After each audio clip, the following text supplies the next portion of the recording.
네, 진주평론 위클리 이슈 시간입니다. 요즘 본업 모드로 돌아오고 계시죠. 전 부산일보 이성규 서부 경남본부장님 모셨습니다. 네, 반갑습니다.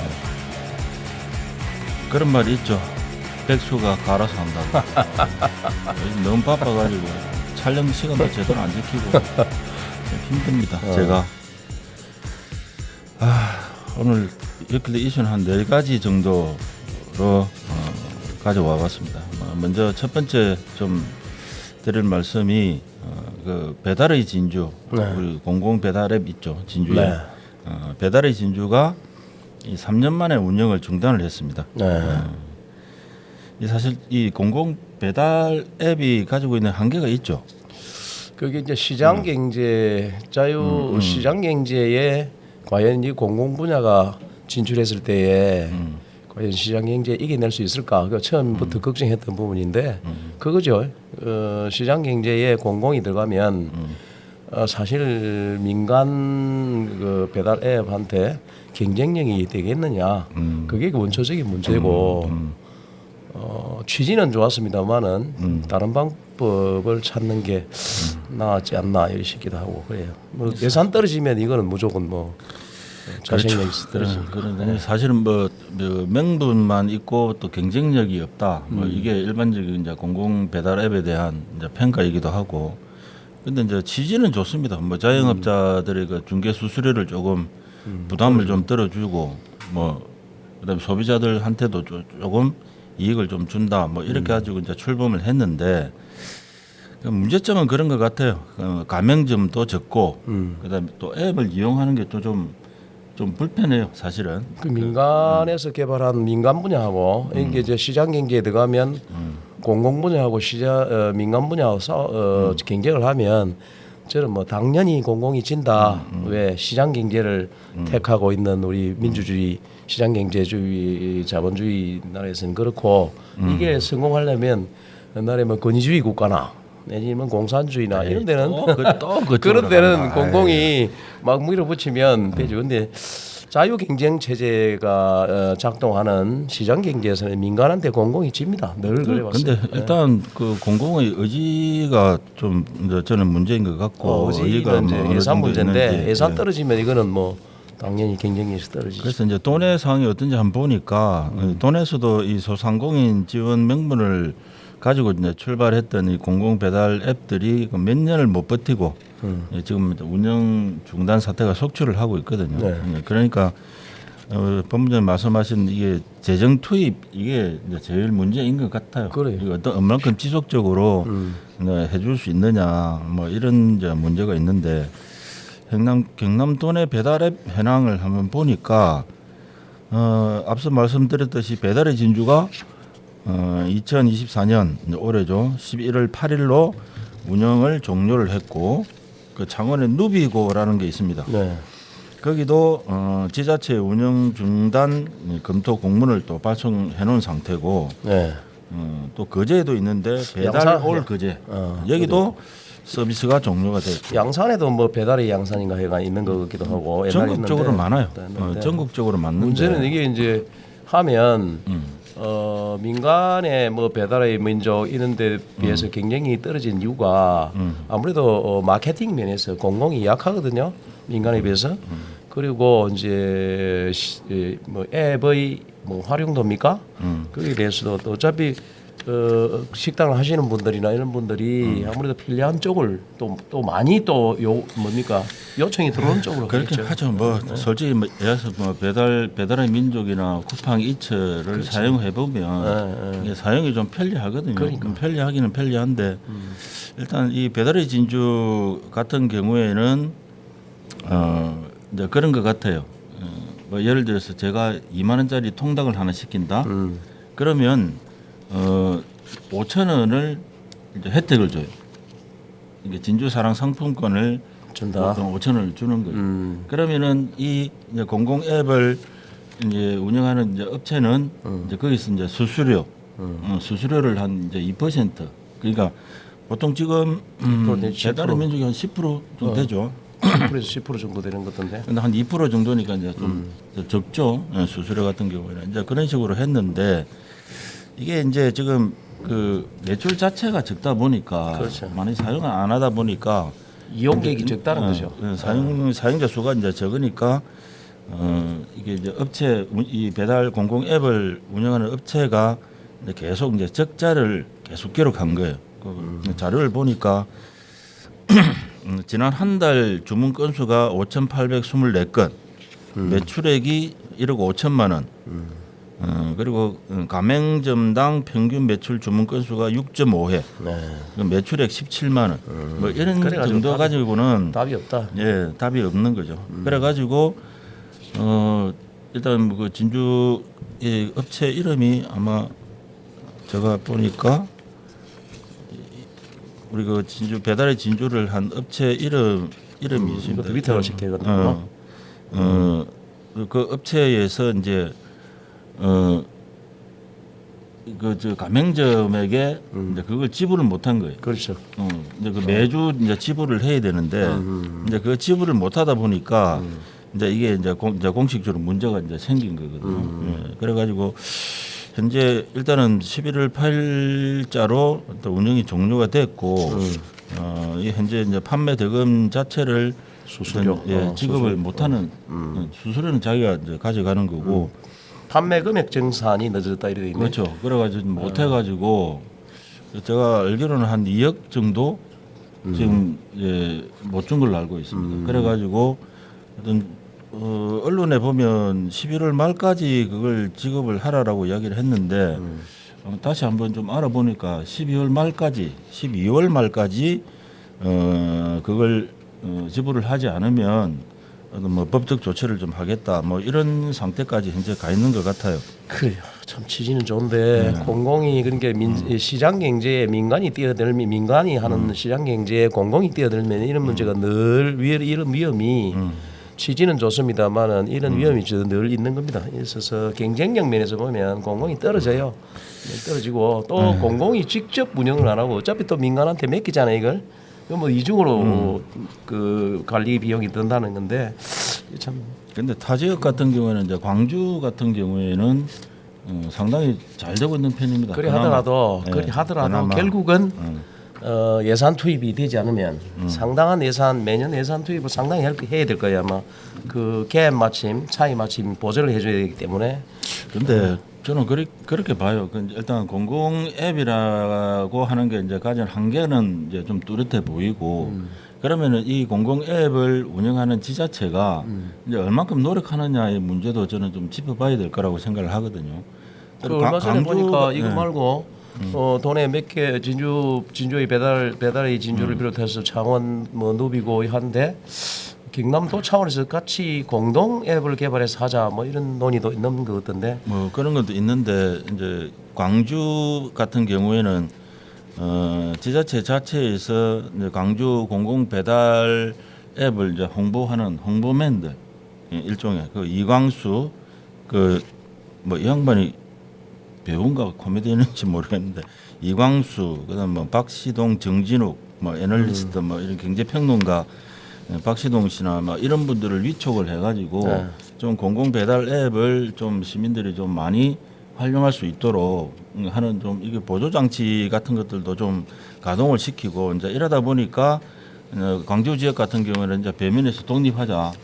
광주 자체만 공공 배달 앱을 가지고 자체적으로 좀 소상공인 지원을 좀 하자 이래가지고 지자체에서 하는 노력의 강도가 좀 틀린 것 같아요. 근데 강도가 이렇게 좀 세면 예산도 투입하고 그러면은 좀 잘 되는 것 같고 잘 되는 게 아니고 조금 오래 가겠다 이게 조금 생존력이 좀 오래 가는 것이고 계속 결국은 부정적으로 그래 보지 마시고 결국은 이게 민간하고 경쟁하면 집니다.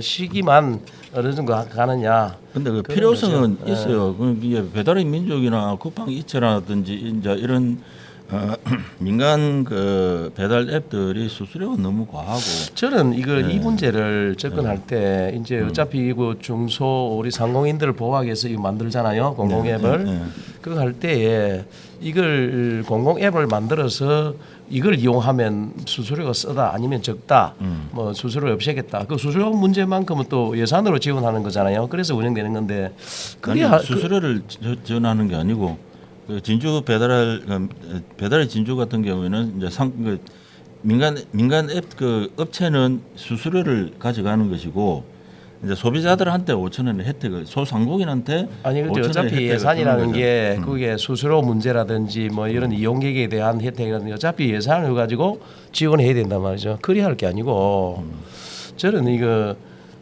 우리 그 배달의 민족이나 뭐 쿠팡 이츠가 영업을 시작하기 전에 그런 법이 있다면 법을 정하든지 국회에서 해서 그 지역에 들어올 때는 그쪽 지역의 상공인들과 조합 협동조합 형식의 뭐 지분 참여라든지 이런 걸 법제화해서 차라리 하는 게 그러면 너가 1년에 이 지역에서 만약에 진주 같으면 진주에서 연간 뭐 20억을 번다, 50억을 벌면 그러면 그건 법제화 해야 되겠죠. 뭐 시장의 그 지시가 안 민간이 되니까. 그 공공이 네. 민간 영역을 어떻게 지금도 보면 마찬가지잖아요. 그런 건데 침해하는 그렇게 법제화하면 되죠. 법제화해서 환원을 해라 이렇게 하든지. 일단 뭐 이렇게. 국정감사에서도 그 민간의 그런 방안이 그 현재 주로 있는 폐해라든지 이제 이런 부분들에 대해서 이제 관심을 문제가 가진 되죠. 지금 시작은 문제가 되고 한데 했는데 어차피 소비자는 또 배달을 시키면 그게 일단 저 배달료를 또 상당히 물어야 되잖아요. 지금 뭐 한 그릇 시키면 뭐 거의 3,000원에서 5,000원 넘게 그러니까 물가 인상의 한 요인 되기도 하거든요. 지금 세태가 바뀌면서 근데 이걸 법제화해서 해야지 이걸 민간 배달 앱 자체를 개발해서 공공과 민간이 경쟁을 한다. 저는 100% 진다고 봅니다. 이거. 왜 시장 경제가 작동하면 이런 100% 져요. 단정은 하지 마세요. 단정 뭐 하지 치고 마세요. 있잖아 지금 져서 지금 당장 이걸 그만두고 뭐 하는데 그것도 그 동안에 각 시군이 경남도내만 하더라도 그 동안에 3년 동안 지출된 그 우리 예산 지원만 해도 상당히 될 겁니다 이거. 예, 뭐 연간 많이 투입되는데 뭐 몇십억씩 해가지고 지금 몇 년간 하는 근데 그래도 못 이기잖아. 아니 이제 모니는 그는 이제 여러 사례들 중에 하나고 우리가 뭐 몇 개의 사례를 가지고 뭐 전체 이건 안 된다라는 식으로 판단할 필요는 저는 없는 거고. 하여튼 그렇게 판단하고 있습니다. 시장 경제에 공공이 개입하면 이게 권위주의 국가 때나 독재 국가에는 가능해요. 공공이 이기지만 시장 경제에서는 이 자유시장 경제에서는 민간에 못 이깁니다. 아니 이기고 지고의 문제가 아니라 이게 현재 민간 업체의 민간 배달 앱들이 일종의 행포죠. 이제 그런 행포들을 막기 위해서 민간이 이제 어느 정도 좀 뛰어들었다라고 보는 거고 그런 측면에서는 그런 역할을 하는 그런 측면에서는 충분히 이제 거의 납득을 좀 할 수 있는 부분인데 다만 그런 이제 공공 앱을 개발을 하고 운영하는 과정이 있어가지고 얼마만큼 지자체들이 노력을 해주는가 거기에서 저는 성패가 갈린다고 보는 거죠.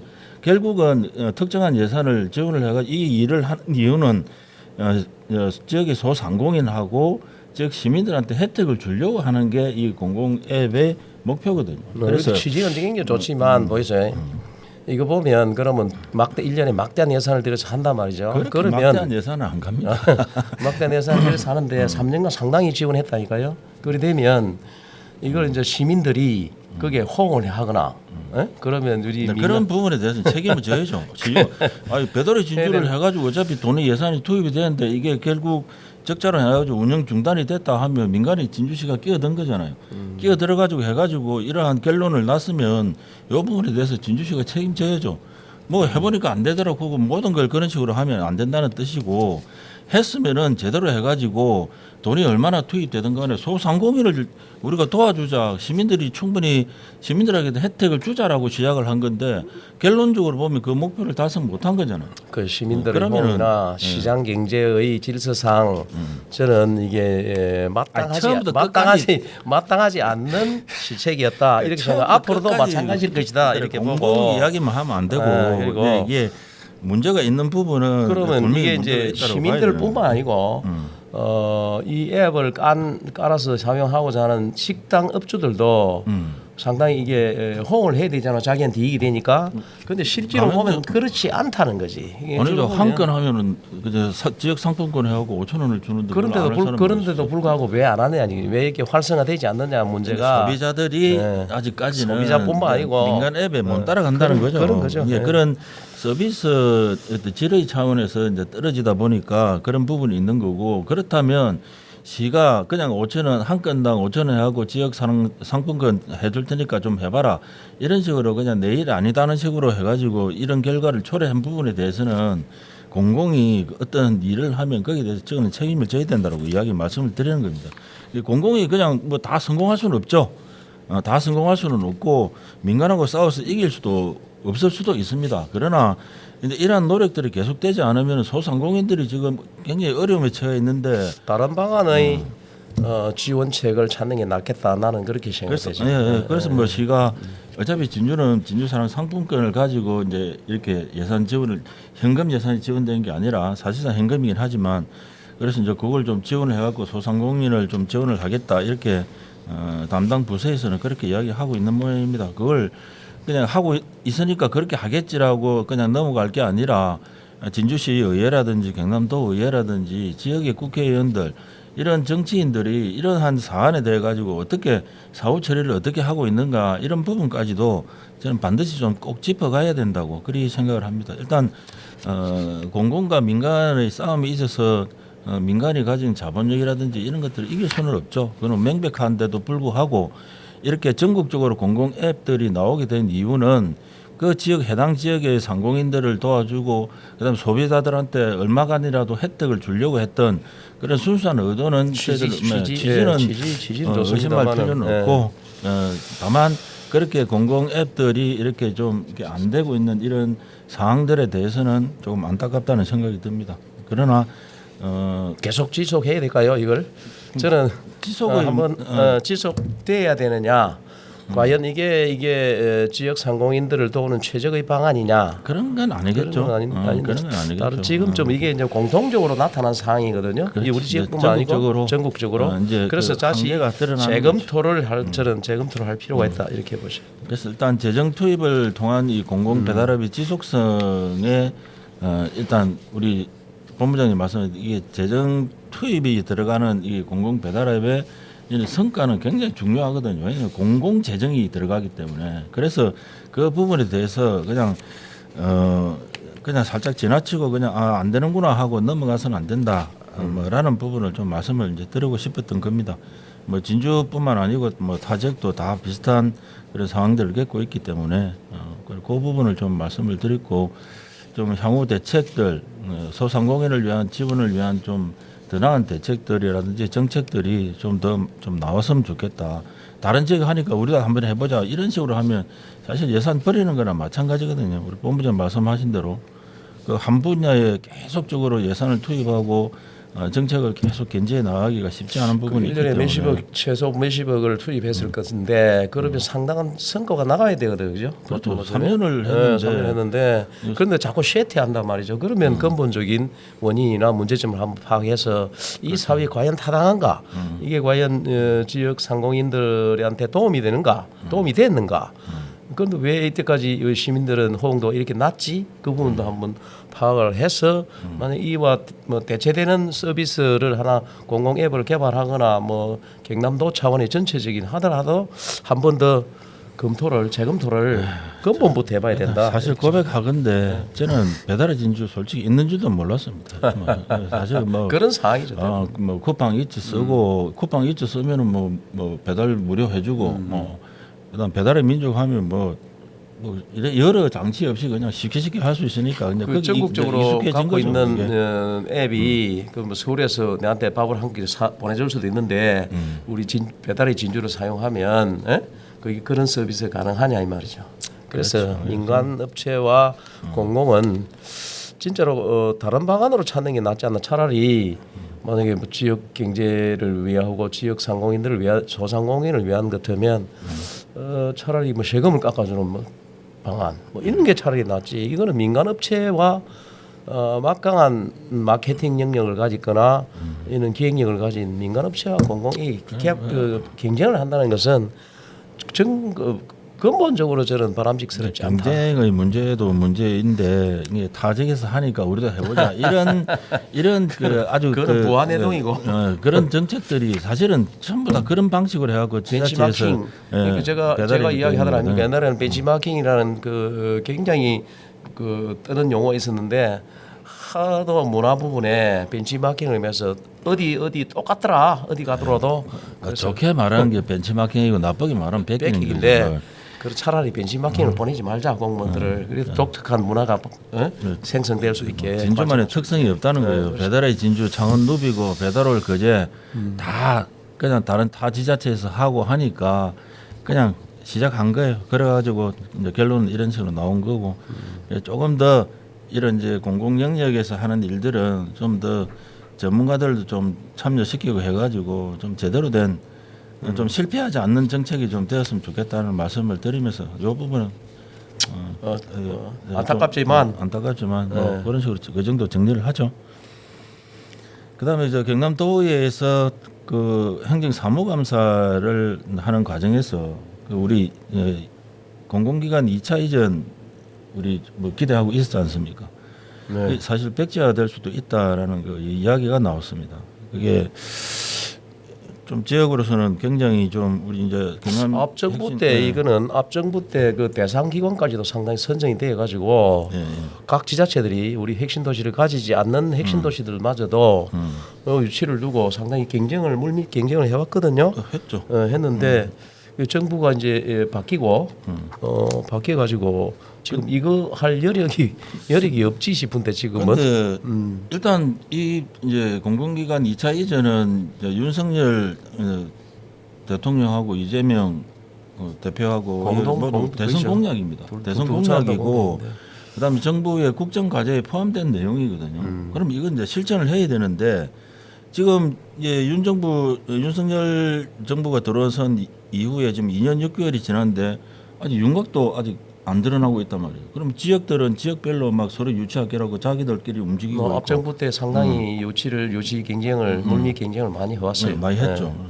근데 뭐 그러니까 이제 정부 초기에 사실 이제 공공기관 2차 이전을 하려고 하면 이제 정부가 들어서고 나서 초기에 힘이 있을 뭐 때 토론회나 뭐 힘이 이런 있을 걸 좀 때 통해 가지고 어느 정도 윤곽을 잡아야 되는데 이제 그 이후에 이제 사실 이제 여야 간에 이제 정당이 좀 격화되면서 사실 이런 논의 자체가 그냥 아예 없어져 버렸거든요. 지금까지도 마찬가지고. 정치가 지금 사실 그렇잖아요. 지방에서 볼 때도 정치가 실종된 시대를 살고 있거든요. 우리가 모든 것은 뭐 정치 문제로 해결할 거는 지금 하나도 없어요. 내 보니까 그러니까 지금 정부 스톱된 지금 상태. 임기가 지금 절반이 지났지 않습니까? 이제 지금 맞아요, 지났는데 지났죠.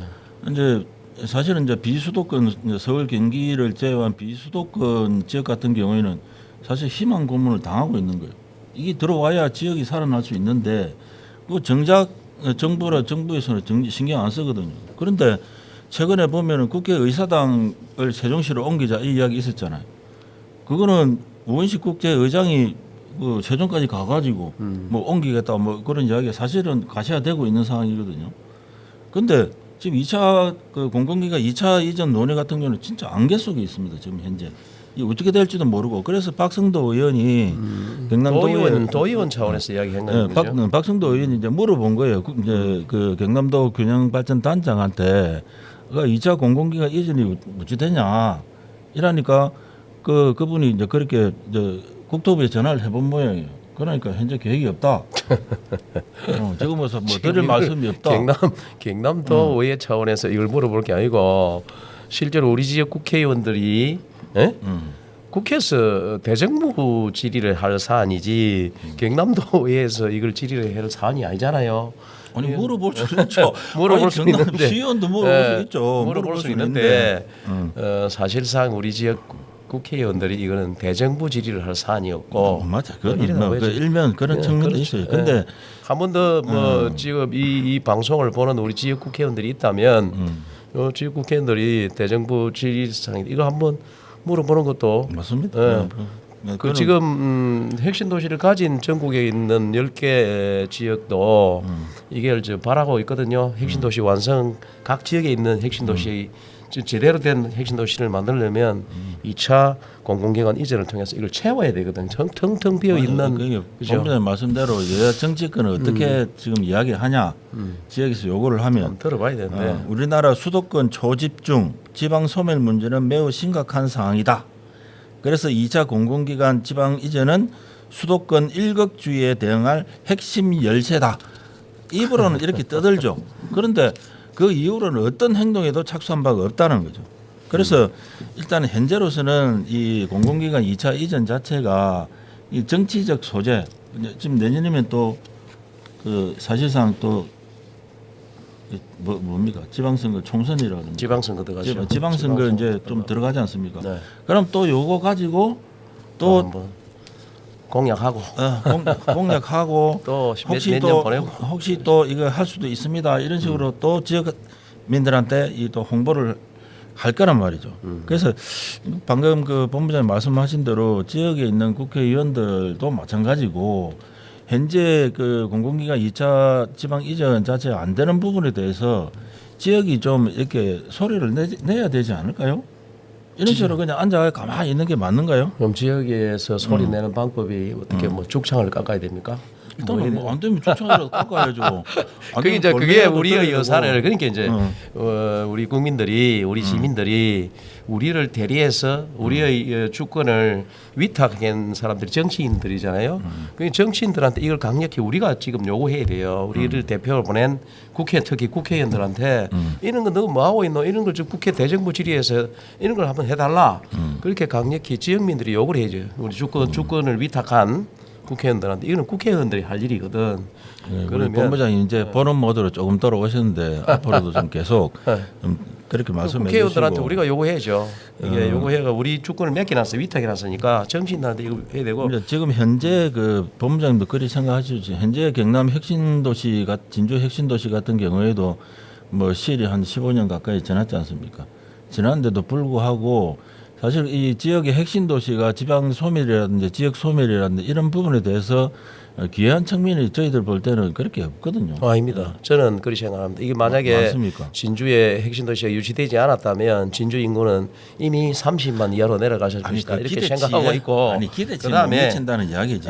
그다음에 기대치에는 못 미치죠. 당초 하고 싶은 대로 못했으니까 지금도 뭐 사실 그 상가가 뭐 한 50% 60% 이상이 다 비어 있잖아요.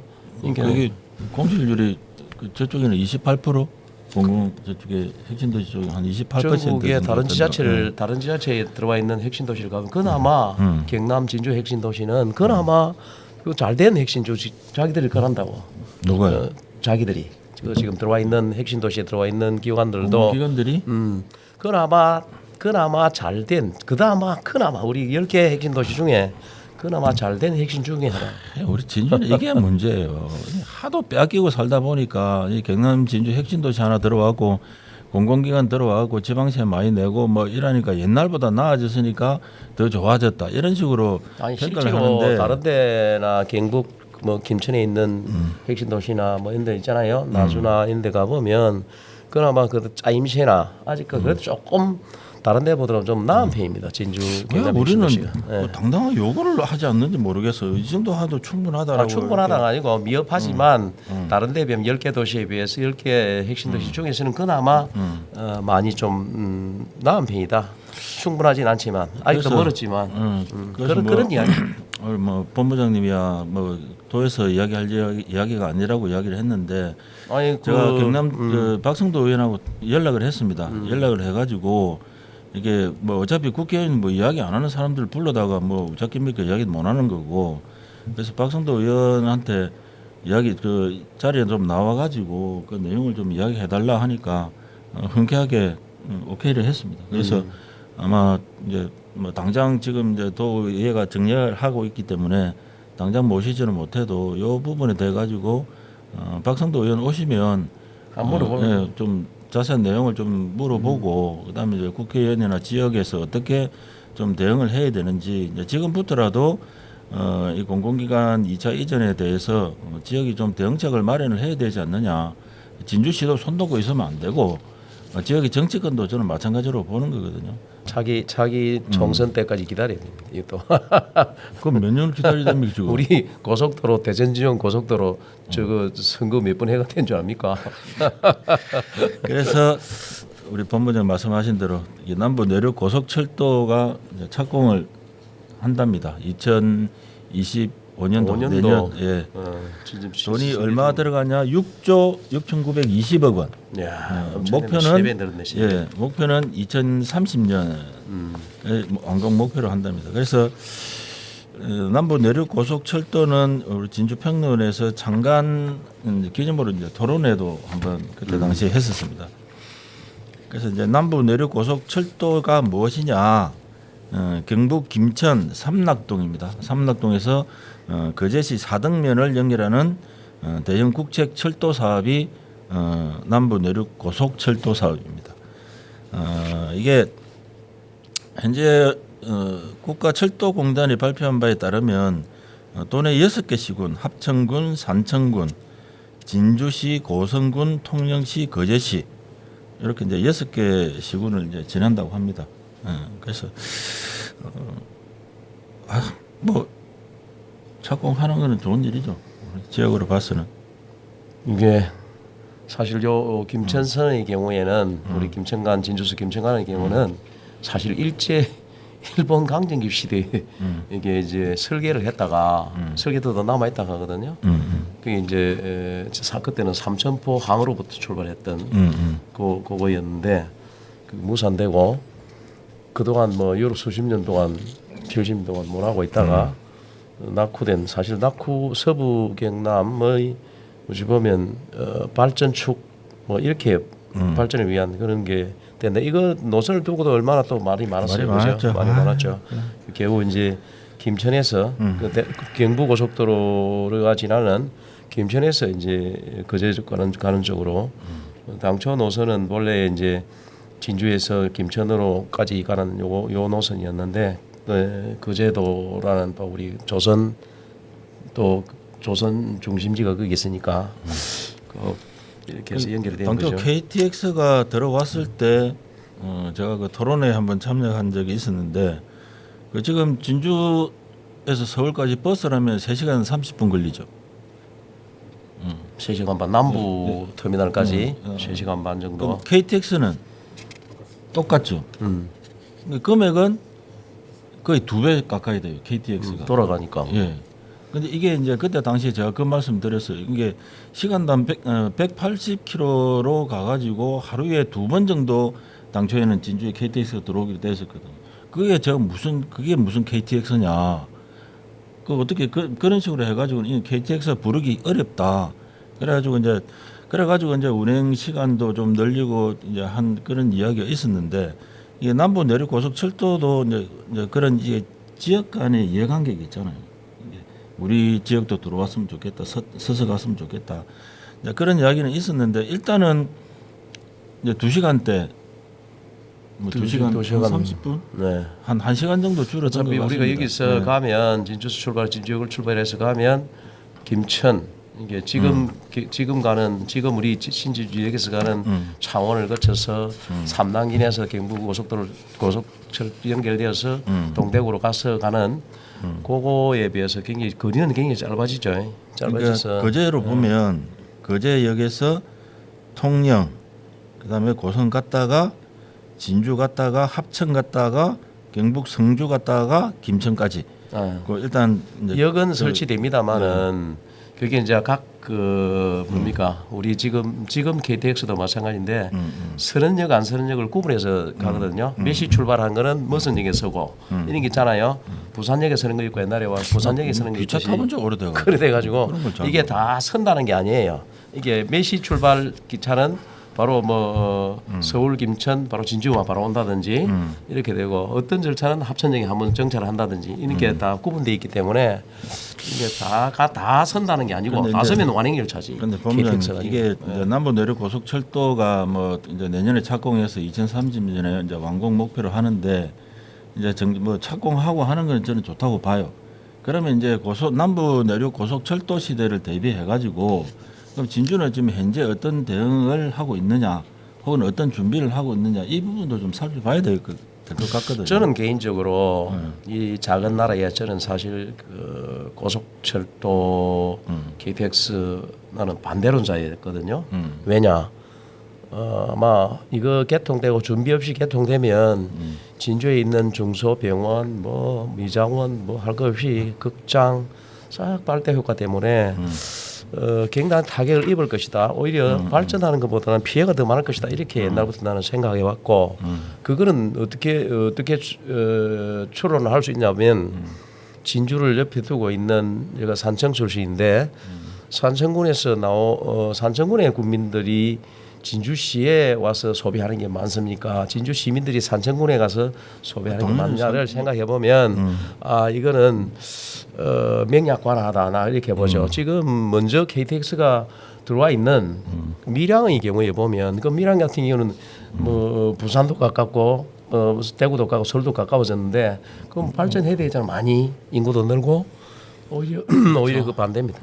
반대기도 하고 이게 그때 당시에 그 문태현 교수님 그 지금 경상 국립대죠 도시공학과 교수님이 그때 당시에 발표를 하시면서 그 호남선 사례에서 본 KTX 건설이 지역 개발에 미치는 영향을 분석을 해봤습니다. 네. 해보니까 40만 이상의 도시에서는 지속적인 인구 증가가 있었다. 아산시처럼 했는데 아산?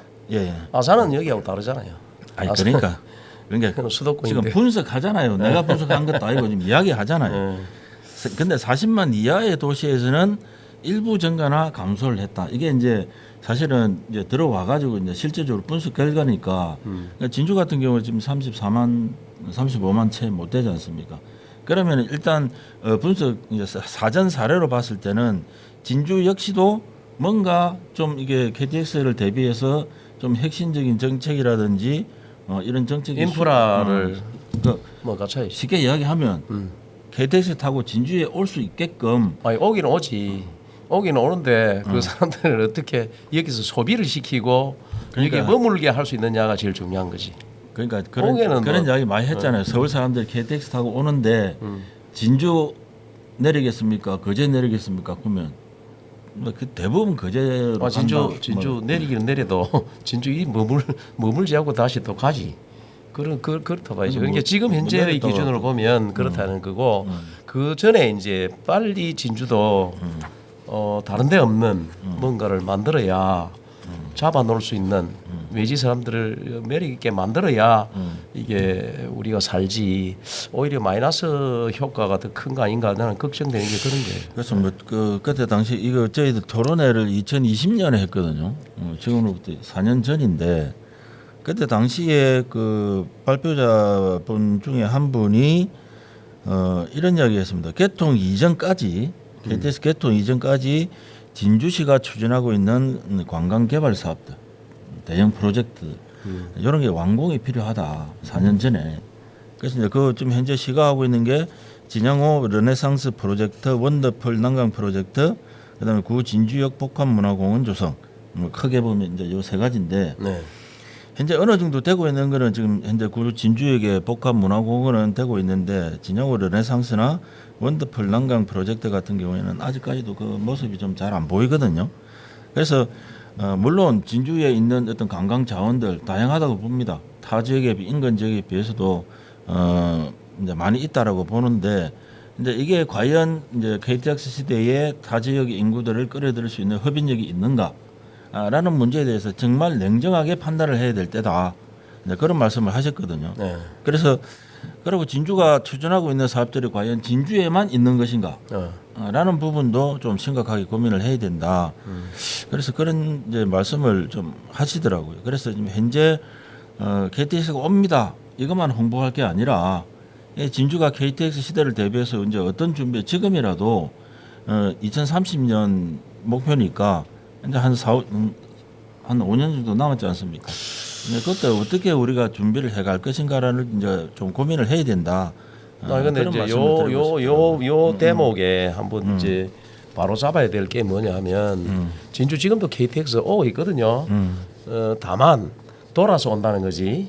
멀어서 이제 뺑 돌아서 남부 내륙 KTX 지금도 상당 타 보면 서울까지 가는 게 편합니다. 편하고 한데 뭘 편해요 시간은 편한 시간도 많이 걸 지금 KTX 효과 아니 상당수가 탑니다. 가보면 어떨 때는 자리가 없을 정도로 타요. 굉장히 많이 탑니다. 실제로 가보면 비싸잖아요. 아니 비싸고 자시고 간에 시간은 똑같은데. 저 핵심도시 사람들도 많이 타고 나도 한 번씩 이용하는데 굉장히 비싼데 편합니다. 근데 KTX가 들어온다 이렇게 표현하면 지금 KTX 다니고 있는데 단축된 KTX 그러니까 2시간 이내에 서울을 갈 수 있는 그런 KTX가 들어온다고 이야기해야 되고 KTX 지금 다니고 있지만 주말의 경우에는 자리가 없어요. 자리가 없을 경우가 많습니다. 이게 예. 네, 그 빨대 효과를 보는 거예요? 좀 이게 들어오면 많으면 빨대 효과가 될 것이라고 판단하고 할 수는 저는 없는 이게 2시간대의 KTX 그러니까 이제 남부 내륙철도 이게 사실 정확한 명칭이 남부 내륙 고속철도가 아니고 아닙니다. 남부 내륙철도입니다. 남부 내륙철도 고속화돼 있던데 남부 내륙철도고 달리는 속도가 고속철도의 경우 뭐 250km 이상인가 뭐 이렇게 규정이 돼 있던데 그 이하로 알고 있고 200km. 네, 그 이하로 알고 200km인데 그 현재 서는 역이 많다 보니까 현재로서는 이제 그 시간이 3시간 반씩이나 걸리는 거고. 그러니까 이거는 이제 새로 깔리면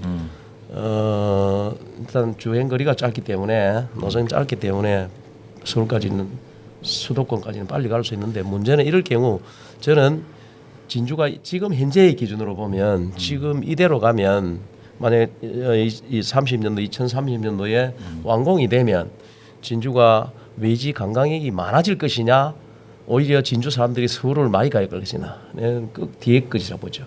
서울 사람들이 서울 가서 쓰는 게 더 많을 것이다 이렇게 걱정이 됩니다 솔직히. 뭐 2시간 반 걸리면은 뭐 출퇴근도 굳이 뭐 핵심도시 공공기관이라든지 뭐 2시간 반 걸리면은 뭐 굳이 진주에 있을 필요가 뭐가 있겠어요. 다 서울에서 뭐 KTX 타고 다니면서. 그래서 거기에 대비해서 사실 오래전부터 얼마 전부터와 우리 그 핵심도시 이 식구들을 키우고 내지는 빠른 남부 내륙 철도가 들어왔을 때 수도권 인구를 잡아놓을 수 있는 우리만의 뭔가를 만들어야 되는데 그거 문제는 숙제지. 일단은 남부 내륙 고속철도가 들어오면 지역이 뭐 활성화될 것이다 이런 장밋빛 그 어떤 전망들만 내놓을 게 아니고 이게 진짜 진주는 어떻게 보면 타 지역들에 비해 서부 경남 지역보다 상대적 낙후성이 있다는 걸 진주가 인정을 해야 됩니다. 저는 지역에서 이런 것들을 인정을 하지 않으면 부족한 것을 채워 나갈 생각을 안 한다고 보는 거예요. 그러니까 남부 내륙 고속철도의 이게 의의가 뭐냐면 단순히 교통하고 사람이 이동하고 시간이 단축된다 이런 게 아니라 지역사회 전반의 시스템 자체가 굉장히 많은 변화가 될 것이다라는 것을 의미를 하는 거거든요. 그러면 거기에 맞춰 가지고 지역도 고속철도 시대를 대비해 뭐 들어와 있지만 KTX 시대를 대비해 가지고 지역이 거기에 민감하게 반응하고 대응하고 준비하는 자세들이 반드시 만들어져야 된다. 그 기존에 우리가 가지고 있는 진주의 인프라에 다시 뭐 더 인위적으로 좀 뭔가 더 인프라를 더해질 수 있는 어떤 계기 마련을 남부 고속 내륙철도가 할 수 있다라고 저는 이제 생각을 하는 거거든요. 그래서 이제 그 부분은 진주는 저는 본부장님 말씀 그 인정을 해요. 사실은 진주가 더 많이 빨대 효과를 전문가들도 그렇게 예측을 하고 그렇다면 KTX 시대를 대비해 가지고 진주를 긴장을 해야 된다는 거예요. 긴장을 해야 되고 이게 진주가 가진 매력도가 무엇인지를 우리 스스로 알고 그걸 가지고 외지인들을 끌어들일 수 있는 흡인력을 가질 수 있는 다양하고 매력적인 이 무슨 자원을 개발하고 지금 만들어내고 하는 것들이 좀 필요하다는 거죠. 시급합니다. 제가 생각할 땐 시급하고 이게 이제 자꾸 정치인들이 특히 정치인들 논리로 고속 2시간대의 고속철도가 들어오면 진주가 획기적으로 발전할 것이다. 자꾸 이게 장밋빛 전망을 내놓는데 그게 아니고 정치인들한테는 굉장히 좋죠. 매일 왔다 갔다 할 수 있고 지금은 좀 불편하니까 그렇지만 지금도 서울에 집을 두고 있는 사람들이 많잖아요. 여기 있는 유지들이나 이런 분들이. 그런데 저의 경우에는 과연 이게 우리하고 뭐가 이게 뭐가 나는 좋아질 것이라고는 보지 않습니다. 지금 현대의 우리 지금 현재 인프라를 가지고는 수도권 관광객을 여기 수용하거나 매력적인 관광지로 우리가 이렇게 그 내세울 수 있는가? 아까 그문 교수께서 그 발표하신 호남선 사례를 봤어도 일단 뭐 그는 뭐 어떻게 사례로 딱 나온 거니까 네. 뭐 결과적으로 나온 사례가 되다 보니까 진주가 일단 40만 이하가 안 되고 그러면 일부 증가나 감소로 돌아선다라는 게 어차피 확정이 된 거니까 그래서 이제 이걸 좀 엄중하게 받아들여야 될 것 같아요. 진주시가 엄중하게 받아들이고 뭐 진주시뿐만 아니고 뭐 말하기 좋은 게 정치권이긴 한데 뭐 정치권에서 이런 사실 이런 부분과 신경이 쓸는가를 모르겠습니다만은 어차피 지방자치단체가 지역을 꾸려가는 입장이니까 지방자치단체가 정말 좀 심각한 상황이다라고 이제 좀 판단을 먼저 좀 하시고 좀 준비를 했으면 좋겠습니다. 예. 여수의 경우에 보면 여수 엑스포를 하면서 이제 인프라를 갖췄잖아요. 그래도 뭐 2시간대의 거기 들어옵니다. KTX 한 2시간 안 걸릴 거야 뭐. 굉장한 효과를 보죠. 그거는 지금도 주말이 되면 수도권에 있는 수많은 관광객들이 와서 자고 즐기고 먹고 뭐 이렇게 하죠. 어찌 보면 여수가 수산 도시였습니다만 수산보다도 지금 관광 도시로 완전히 탈바꿈해서 그런 면에서 보면 KTX의 영향이 굉장히 바람직한 영향인데 과연 우리 진주도 얼마 남지 않았습니다만 과연 그런 인프라를 갖출 수 있을까? 네, 그런 게 참 걱정됩니다.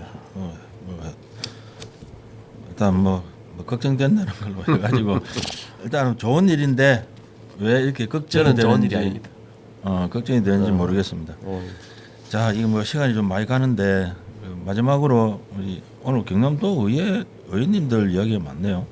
그 유계현 경남도 의회 의원께서 이 진주에 그 한량무라고 있습니다. 아시죠?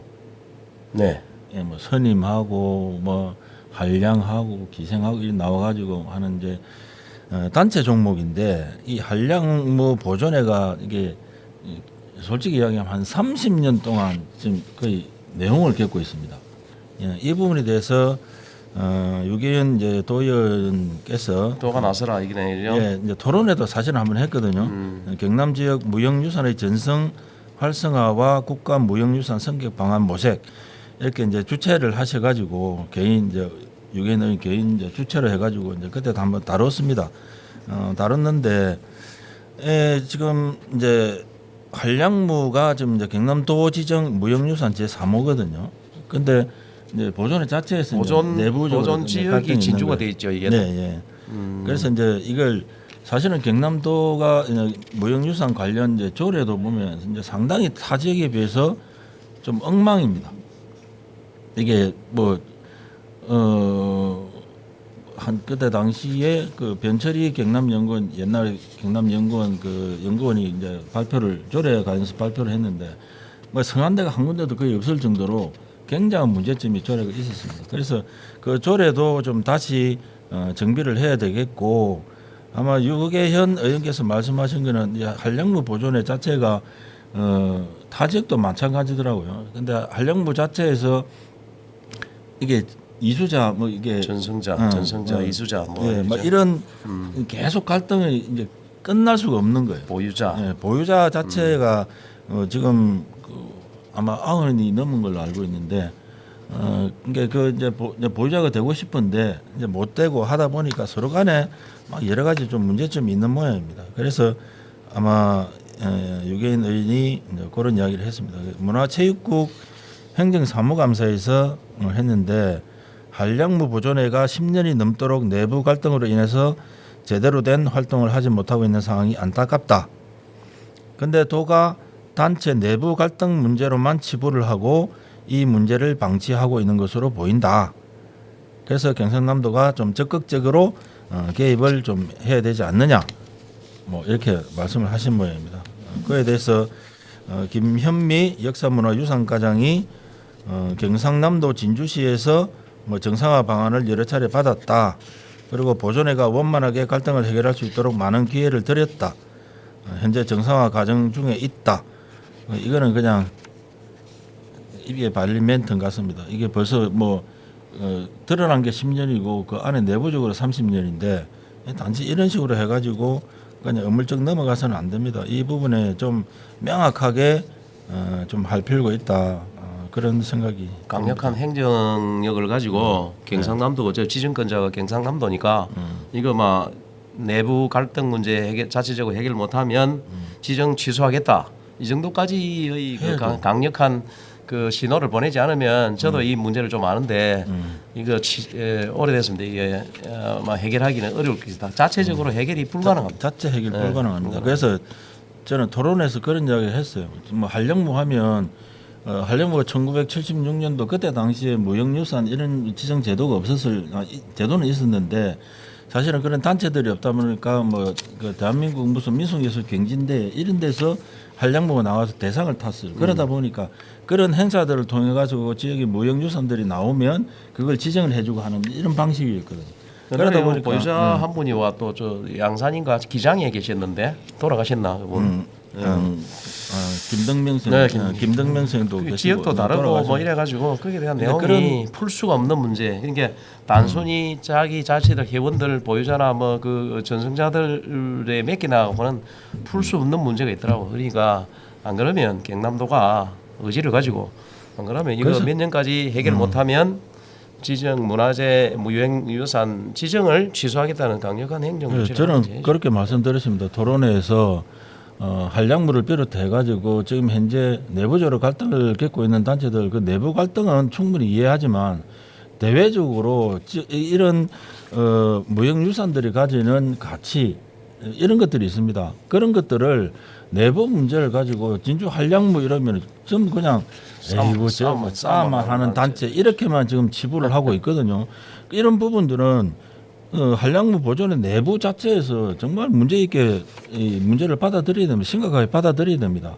어떻게든 내부적으로 해결해야 되지 이걸 도라든지 도의원이라든지 지역에서 해결해 줄 수 없는 문제거든요. 자신들이 해결해야 될 문제이기 때문에 그래서 경남도가 직접적으로 우리 본부장님 말씀대로 도가 직접적으로 개입하지 않으면 저는 이 문제 해결 안 된다고 봅니다. 예. 그래서 오늘 뭐 좀 내용이 우리 본부장님하고 말다툼 하느라고 시간이 좀 많이 잡혔습니다.